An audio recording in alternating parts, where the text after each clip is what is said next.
एक मेरी बहन बनी हुई है, हालांकि मैं इसको बहन कहती हूँ, तो मैं उनके पास जाती थी तो उन्होंने कहा कि सोनिया मेरे मियाँ ने मना किया कि आपके घर नहीं जाना। ख्वाजा सरा बरादरी सिर्फ नाच गाना कर सकते हैं, ख्वाजा सरा बरादरी सिर्फ भीख मांग सकते हैं। हम मर्द हजरात जो है बिल्कुल नहीं कतराते। अभी भी हम लोग बाहर चले जाएं तो होटिंग का और बोलिंग का निशाना बनाते हैं। दुख होता है बहुत ज़्यादा, और उस वक्त तो दिल यही करता है कि यहाँ फिर मैं ना रहूँ या फिर ये ना रहे। कभी ऐसा हुआ हो कि आपके हाथ में कॉपी पेंसिल हो, किताब हो, तो किसी ने कहा हो कि मेरे साथ ये रिलेशन कायम कर लो? ये तो बड़ी आम मामूली सी बात लगती है। तो फिर दिल करता है कि यार मैं यहाँ तो इस दुनिया को छोड़ दूँ तो यहाँ दुनिया वालों को छोड़ दूँ। पहले ख्वाजा सरा होने का टैग लग गया, लेकिन मुझे क्या फ़ायदा ऐसे एंटरप्रेन्योरशिप होने का कि ख्वाजा सरा होने की वजह से मेरे पास कोई माशरे से कोई आता नहीं है। वैसे में लंबे लंबे लेक्चर देते हैं, भाषण देते हैं, आप काम क्यों नहीं करते, आप भीख क्यों मांगते हो, आप नाचते क्यों हो, आप धंधा क्यों नहीं करते। तो भाई जब ख्वाजा सरा 10-10 साल मेहनत करने के बाद भूखा मर रहा होगा, घर का किराया देने के पैसे नहीं होंगे, घर का बिल देने के पैसे नहीं होंगे, तो भीख नहीं मांगेगा तो क्या करेगा। ख्वाजा सरा हूँ तो क्या है, सबसे पहले मैं एक इंसान हूँ, सबसे पहले इंसानियत है।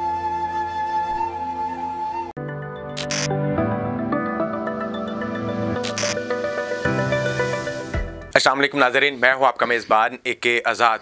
आप देख रहे हैं नवाए इंसान।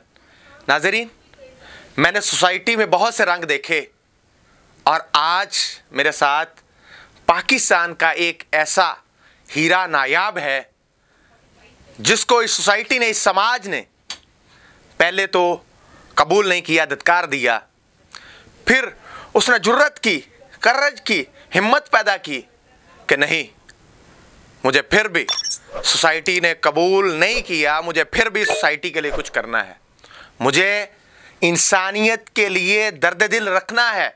मेरे साथ मौजूद हैं सोनिया नाज साहबा।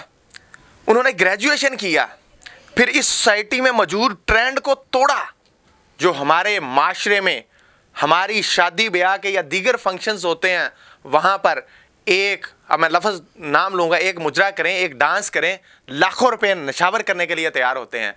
और सोनिया नाज साहबा, इन्होंने जब उसका इनकार किया, सोसाइटी में एक ग्रीन इमेज के लिए आगे बढ़ना चाहा तो इन्हें कबूल नहीं किया। फिर उन्होंने दूसरा इनिशिएटिव लिया कि मैं कुछ ऐसा काम करूं जिससे मेरे साथियों को, मेरे दोस्तों को मोटिवेशन मिल सके। हम डायरेक्ट उनके जज्बात जानते हैं सोनिया नाज साहबा के कि वो इस हवाले से क्या कहना चाहती हैं और उनको क्या क्या मुश्किलात हैं, सोसाइटी उन्हें कबूल करने से क्यों कासिर है। जी अस्सलाम वालेकुम। वालेकुम अस्सलाम। क्या कहेंगी, कैसी लाइफ गुजरती है? हाँ बस ठीक है, शुक्र अल्लाह पाक का। क्या कहूँ मैं, कैसी लाइफ गुजर रही है, बस जैसी भी गुजर रही है ठीक है। ग्रेजुएशन किसके कहने पे कर ली है? नहीं, किसी के कहने पे नहीं की। मेरा अपना एक विजन था, एक मिशन था मेरा कि मैं एक माशरे की एक तस्वीर को चेंज करना चाहती हूँ, उस सोच को बदलना चाहती हूँ कि जिसमें ये चीज़ पाई जाती है कि ख्वाजा सरा बरादरी सिर्फ नाच गाना कर सकते हैं, ख्वाजा सरा बरादरी सिर्फ भीख मांग सकते हैं या एनी अदर नेगेटिव एक्टिविटीज़ में इन्वॉल्व हो सकते हैं। तो उस सोच को बदलने में एक बहुत 8 से 10 साल का सफ़र तय किया। करने में क्या मुश्किलात, बड़ी मुश्किलात क्या थी? नहीं, ग्रेजुएशन करने में मुझे कोई ख़ास बड़ी मुश्किलात का सामना नहीं करना पड़ा। वो इसलिए इतनी बड़ी नहीं लगती कि होटिंग करना, बोलिंग करना ये मर्दों की आदत है, फितरत है। चंद एक अच्छे बुरे लोग सब बीच में हैं, तो तब भी उस वक़्त भी मर्द होते थे। सिर्फ मर्दों की तरफ से होटिंग का सामना या फीमेल की तरफ से? नहीं, फीमेल बहुत कम। फीमेल ने तो ऐसी, मैं कहूँ, हमारी माएँ हैं, बहनें इज़्ज़त करती हैं, रिस्पेक्ट करती हैं। हाँ, मर्द हजरात जो हैं बिल्कुल नहीं कतराते। अभी भी हम लोग बाहर चले जाएँ तो होटिंग का और बोलिंग का निशाना बनाते हैं। हमारी ट्रांसजेंडर कम्युनिटी को क्या गुजरती है दिल पे? उस वक़्त दुख होता है बहुत ज़्यादा, और उस वक़्त तो दिल यही करता है कि यहाँ फिर मैं ना रहूँ या फिर ये ना रहे। कभी ऐसा हुआ हो कि आपके हाथ में कॉपी पेंसिल हो, किताब हो, तो किसी ने कहा हो कि मेरे साथ ये रिलेशन कायम कर लो, तो कोई ऐसा? ये तो बड़ी आम मामूली सी बात लगती है। ये तो बचपन से लेके अब तक, ये तो हमने इतनी बातें, इतनी कहानियाँ, इतनी लोगों की फिल्में और स्टोरियाँ देख ली और सुन ली हैं कि ये तो बड़ा अब नॉर्मल सा लगता है।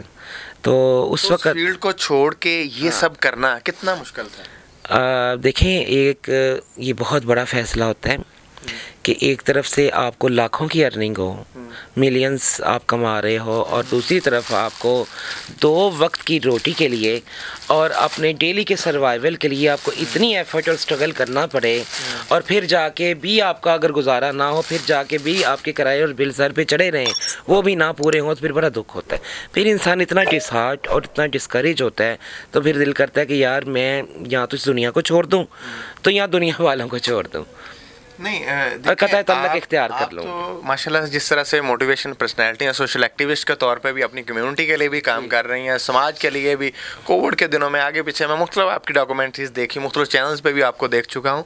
तो इसके बावजूद आप जैसा बंदा ये कर रहा हो, तो जो आपके नीचे निचला तबका है वो क्या? यही तो पैगाम मैं देना चाहती हूँ आपके चैनल के तवज्जुह से, कि एक ख्वाजा सरा जो कि इंतहाई चैलेंजेस और बैरियर्स को फेस करने के बाद एम्पावर्ड हुई, और महंगाई ने ऐसी कमर तोड़ी। हमारी जो एलीट क्लास है, इनको तो आटे दाल चीनी का भाव भी नहीं पता होगा, और किराए के घरों के रेट कितने हैं, उनके किराए कितने, इनको ये भी नहीं पता होगा। उनके तो अपने माशाल्लाह अपने आलीशान महल और बंगलात हैं कि उनको तो ये भी नहीं अंदाज़ा होगा कि वो क्या उस गरीब आदमी पे गुजरती है, कि 10 लाख कमाने वाला भी जो है वो भी 270 रुपये लीटर पेट्रोल ले रहा है, और एक 10,000 कमाने वाला भी 270 रुपये ही ले रहा है। आप कंपैरिजन करके देख लें, उनको तो बिजलियाँ भी फ्री हैं, उनको तो बिल भी नहीं आते हैं, और बाकी चीज़ तो बहुत दूर की बात है, बाकी मराहत जो हैं वो तो एक्स्ट्रा ऑर्डनरी हैं। तो आप ये देखें कि हम एक ख्वाजा सरा बरादरी तो डबल मार्जिनलाइज क्लास है, ये तो डबल वर्नरेबल क्लास है। पहले ख्वाजा सरा होने का टैग लग गया, एक कलंक का टीका बना दिया, स्टिग्मा बना दिया, टैबू बना दिया ख्वाजा सराएँ। फिर उसके बाद आप इतनी बार आपने एम्पावर्ड और एंटरप्रेन्योरशिप का जिक्र किया, अल्हम्दुलिल्लाह मैं हूँ, आई एडमिट, लेकिन मुझे क्या फ़ायदा ऐसे एंटरप्रेन्योरशिप होने का कि ख्वाजा सरा होने की वजह से मेरे पास कोई माशरे से कोई आता नहीं है। वैसे में लंबे लंबे लेक्चर देते हैं, भाषण देते हैं, आप काम क्यों नहीं करते, आप भीख क्यों मांगते हो, आप नाचते क्यों हो, आप धंधा क्यों नहीं करते।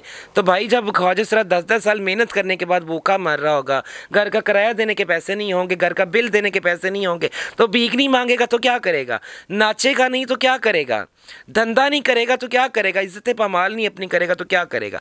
मजबूर होकर ख्वाजा सरा ये सब कुछ करता है, और माशरा मजबूर करता है, क्योंकि जब माशरा सपोर्ट नहीं करता, जब माशरा आपको प्रमोट नहीं करता, आपके पास वो अगर गलती से किसी ने कोई बाइज़्ज़त रोज़गार इख्तियार कर लिया है, नॉट ओनली मी, ना सिर्फ कि मैं बल्कि मेरे मुझ समेत बहुत सारे ख्वाजा सरा हैं जिनके पास सोसाइटी से लोग इसलिए नहीं जाते कि आप ख्वाजा सरा हो, हम आपके घर नहीं आ सकते। अच्छा, तो आपके घर नहीं आ सकते, आपकी आवाज़ें कहते हैं, आपका प्रोग्राम लंबा हो जाएगा। अभी रिसेंटली मुझे कुछ दिन पहले एक मेरी बहन बनी हुई है, हालांकि मैं इसको बहन कहती हूँ, तो मैं उनके पास जाती थी तो उन्होंने कहा कि सोनिया मेरे मियाँ ने मना किया कि आपके घर नहीं जाना। मेरा इतना दिल टूटा, कहती अपने कपड़े अपनी चीज़ें उठा के मेरे घर ले आओ, मैं यहाँ देख लेती। मैं कहा बाजी अगर तुम मेरे घर नहीं आ सकती हो ना, तो मेरे कपड़े और मैं इतनी फालतू नहीं कि मैं तुम्हारे घर आऊँ चल के, आज के बाद मैं भी तुम्हारे घर नहीं हूँ, कि मेरी भी कोई सेल्फ रिस्पेक्ट है। ख्वाजा सरा हूँ तो क्या है, जेंडर जो भी है, मर्द औरत ख्वाजा सरा वट एवर, जो भी मेरा जेंडर है वो कि मेरी सबसे पहले मैं एक इंसान हूँ, सबसे पहले इंसानियत है, मेरा जेंडर जो भी है, तो मेरी भी एक सेल्फ रिस्पेक्ट है, इज़्ज़त नफ्स है, मैं क्यों आऊँ, मैं भी नहीं आती। तो इसी वजह से लोग नहीं आते। अच्छा, मुझे ये बताएं कि ये आपने सोसाइटी की आवाम की तस्वीर कशी तो कर दी, अरबाब इख्तियार जिनके पास कंट्रोल है, मैंने पहले ही कह दिया जो ना, डिसीजन कर सकते हैं। मैंने मैंने आपको पहले ही कह दिया कि उनको तो माशाल्लाह मराहत का तो कोई तकाजा ही नहीं है ना, उनका तो हमें अंदाज़ा ही नहीं है, ना उनको किराए देने पड़ते हैं, ना उनको बिल देने पड़ते हैं, ना उनको आटा दाल चीनी का भाव का पता है। आप अपना मैसेज क्या उन्हें कन्वे करें कि वो मैं क्या ये मैसेज देना चाहूँगी, खुदा का वास्ता है, बड़ा अच्छा मैसेज है, काश के उतर जाए तेरे दिल में मेरी बात। मैं ये मैसेज देना चाहूँगी कि कफन की कोई जेब नहीं होती, अल्लाह का वास्ता ये ख्वाजा सरा का एक हिजड़े का, एक खुसरे का ये मैसेज है।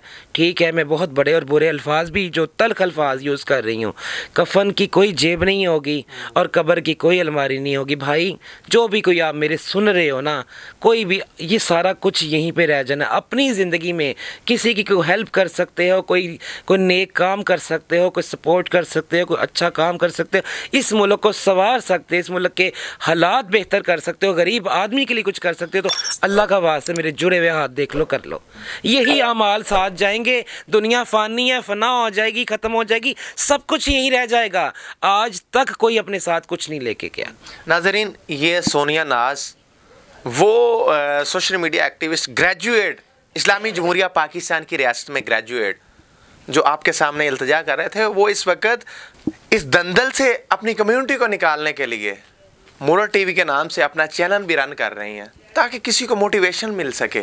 कम्युनिटी के मसाइल को वहाँ पे, कम्युनिटी के लोगों को बुला के वहाँ पे इंट्रोड्यूस करती हैं, इन्फो एंटरटेनमेंट के प्रोग्राम करती हैं, जिसमें इंफॉर्मेशन भी होती है। तो हम इस हवाले से उनसे पूछते हैं, सोनिया नाज साहबा से, कि मोरल टीवी आपने बनाया, उसमें क्यों नहीं आगे अभी तक आप बढ़ सकें? काफ़ी देर से आप काम कर रहे हैं। मोरल टीवी भाई मैंने बनाया, माशाल्लाह बहुत अच्छा जा रहा था। मोरल टीवी में कम्युनिटी की हम बेटरमेंट के लिए, उनकी स्किल्स के लिए, उनकी जॉब्स के लिए, उनकी अपॉर्चुनिटीज़ के लिए, स्मॉल स्केल बिजनेस के लिए, फ्री हेल्थ सर्विसेज के लिए, फ्री लीगल सर्विसेज के लिए, इतनी चीज़ों पर अल्हम्दुलिल्लाह हम काम करें। वॉलंटियरली सर्विसेज दे रहे हैं, ना कोई NGO है, ना कोई इदारा है जिसको गवर्नमेंट या प्राइवेट सेक्टर से फंडिंग हो। पर्सनल कैपेसिटी पे और आप बहन भाइयों के तावन से हम ये सब चला रहे थे। किसी हादसे से बर्दाश्त नहीं हुआ, उसने हैक कर लिया। उसने मेरे जितने भी उसमें भी कोई थोड़े बहुत ज़्यादा के उसने पैसे थे वो भी निकाल लिए, जिस तरह से भी जैसे कैसे कि ज़ीरो पे वो मेरा चैनल आ गया। मैंने बड़ी मुश्किल से यूट्यूब को ईमेल्स करके मैंने उसको रिकवर करवाया है। तो मेरी यही रिक्वेस्ट है कि प्लीज़ उसको आप, क्योंकि अब वो चैनल इसका ज़ीरो में, उसकी व्यूवरशिप बहुत कम हो गई है, तो प्लीज़ उसको ज़्यादा से ज़्यादा लाइक करें, सब्सक्राइब करें, शेयर करें। कुछ नहीं कर सकते तो इतना तो कर सकते हैं ना कि हमारा चैनल सब्सक्राइब कर लें, 10 मिनट की एक वीडियो देख लें। का गोल क्या है, मोटिव क्या है इस वक्त? ज़िंदगी का गोल मेरा यही है कि मैं चाहती हूँ कि मैं अपना एक कम्युनिटी सेंटर बनाऊँ। मेरे पास कम्युनिटी आती है, मेरे से इनकार नहीं होता। मेरे हालात जैसे भी हैं, जिस तरह की हैं, मैं ना करोड़ोंपति हूँ, ना लाखोंपति हूँ, ना हज़ारों पति हूँ, बस मैं जो भी हूँ अल्लाह की मखलूक, अल्लाह का बंदी, अल्लाह का इंसान हूँ। शुक्र अल्हम्दुलिल्लाह।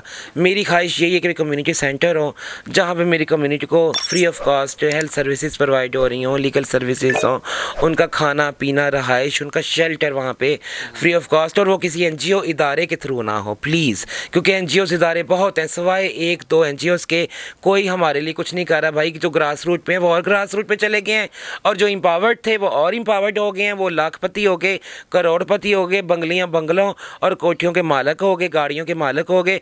जो गरीब तबका था हमारी कम्युनिटी में, उन तक डायरेक्ट पहुँचें, इंडिविजुअली बगैर NGO के जो एक्टिविस्ट काम कर रहे हैं उन तक डायरेक्ट पहुँचें, उनसे पूछें आपके क्या मसाइल हैं। आप इदारों से जाके पूछते हैं, कभी आज तक आपको इदारों ने कुछ चेक एंड बैलेंस दिया, अकाउंटेबिलिटी दी कि इदारों में क्या हुआ? करोड़ों रुपए की फंडिंग्स आई सिविल सोसाइटीज़ में, ह्यूमैनिटेरियन, मैं किसी का नाम नहीं लेना चाहती लेकिन मुझे सारा पता है, मैं खामोश हूँ। तो मैंने ये फैसला खुदा की अदालत में छोड़ा है। सारा पता है, मैंने ये फैसला खुदा की अदालत में छोड़ा हुआ है। नाजरीन, ये वो सोनिया नाज थी जिसे तुम हिजड़ा कहते हो, जिसे तुम खुसरा कहते हो। वो इस सिस्टम को नंगा कर रही थी, वो बता रही थी कि मेरे समाज में मुझे किस तरह से जिल्लत का सामना करना पड़ रहा है। इसी के साथ मुझे अपने मेज़बान AK आज़ाद को इजाज़त दिए। देखते रहिए नवाए इंसान, अल्लाह निगहबान।